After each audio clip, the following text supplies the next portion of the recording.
Ibu bapak, saudari-saudara yang terkasih dalam Kristus, berjumpa kembali dalam 7 Minutes Bible yang diselenggarakan oleh Seksi Kerasulan Kitab Suci Paroki Serpong Gereja Santa Monica dalam rangka memeriahkan Bulan Kitab Suci Nasional tahun 2021.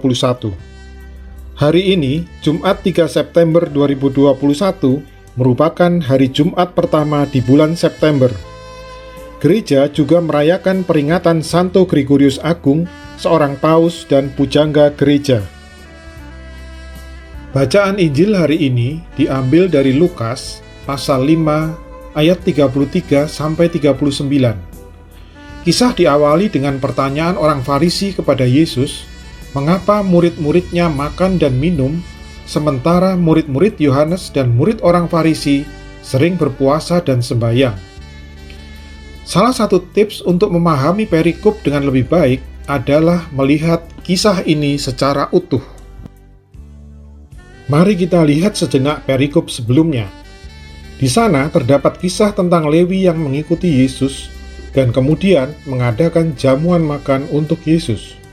Ikut makan bersama mereka adalah para pemungut cukai yang dalam pandangan orang Farisi adalah orang berdosa. Mereka tidak senang karena Yesus makan bersama dengan orang berdosa. Atas tuduhan ini, Yesus menjawab bahwa Dia datang untuk memanggil orang berdosa agar bertobat. Rupanya, jawaban ini membuat orang-orang Farisi penasaran dan kemudian mencari celah lain untuk menyudutkan Yesus. Bagi orang Yahudi, puasa yang diwajibkan adalah sekali dalam setahun, yaitu pada Hari Raya Pendamaian atau Yom Kippur, seperti dalam kitab Imamat 16 ayat 29.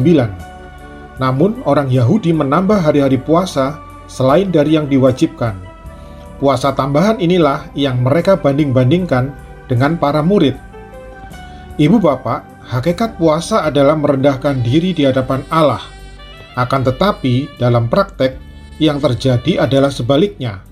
Puasa menjadi sebuah kebanggaan dan akar kesombongan rohani, terutama bagi kaum Farisi. Lalu bagaimana jawaban Yesus? Dia menjawab dengan sebuah pertanyaan.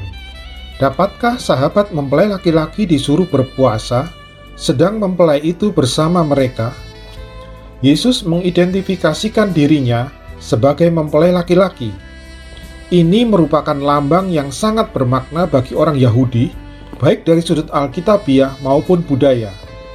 Tulisan-tulisan profetis Perjanjian Lama menyebutkan persatuan Allah dengan umatnya sebagai hubungan perkawinan, di mana Allah adalah sang mempelai laki-laki dan Israel adalah mempelai wanita.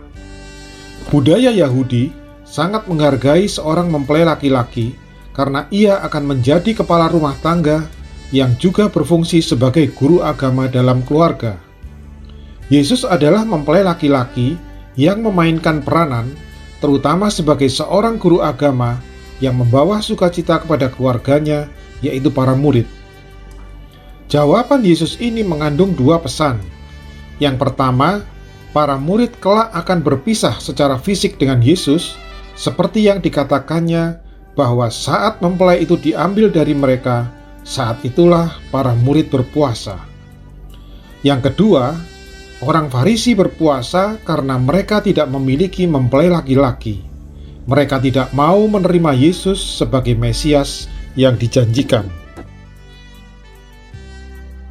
Kemudian, Yesus menyampaikan dua buah perumpamaan. Ucapan Yesus ini termasuk perkataan yang tidak mudah dipahami. Yang pertama adalah mengoyakkan secarik kain dari baju yang baru untuk menambalkannya pada baju yang tua. Dan yang kedua, mengisikan anggur yang baru ke dalam kantong kulit yang tua.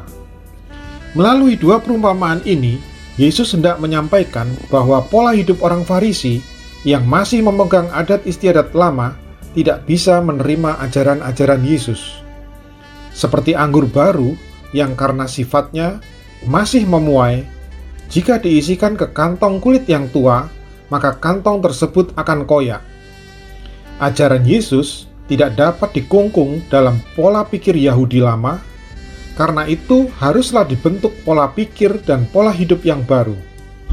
Dan ada kecenderungan Orang yang telah hidup dalam budaya dan tradisi yang lama menolak adanya pembaharuan. Ibu bapak, saudari-saudara yang terkasih dalam Kristus, pesan dari bacaan hari ini sangatlah jelas. Yang pertama, ibadah kita haruslah semata-mata untuk kemuliaan Tuhan saja, bukan untuk memupuk akar kesombongan rohani. Pesan yang kedua, saat kita menerima Yesus, maka kita harus mengubah pola hidup kita, meninggalkan yang lama dan membentuk pola hidup yang baru sesuai dengan ajaran-ajarannya. Pesan yang ketiga, pandemi COVID-19 ini membentuk kebiasaan-kebiasaan baru, termasuk dalam kehidupan menggereja.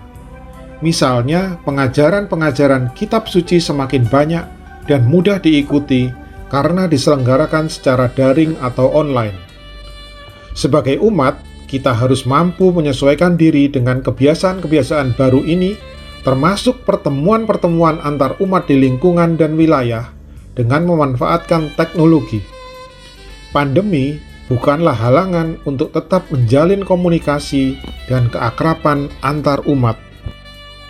BKSN 2021 merupakan salah satu wadah untuk bersua dengan umat lain di lingkungan atau wilayah. Kita dapat belajar bersama-sama dari bahan-bahan yang akan disampaikan oleh fasilitator kitab suci dan juga saling menguatkan di masa pandemi ini. Akhir kata, selamat mengikuti pertemuan-pertemuan BKSN. Mari senantiasa wartakan kabar sukacita Kristus kepada sesama. Tuhan memberkati. Saya, Christopher Teja, Seksi Kerasulan Kitab Suci Paroki Serpong, Gereja Santa Monica.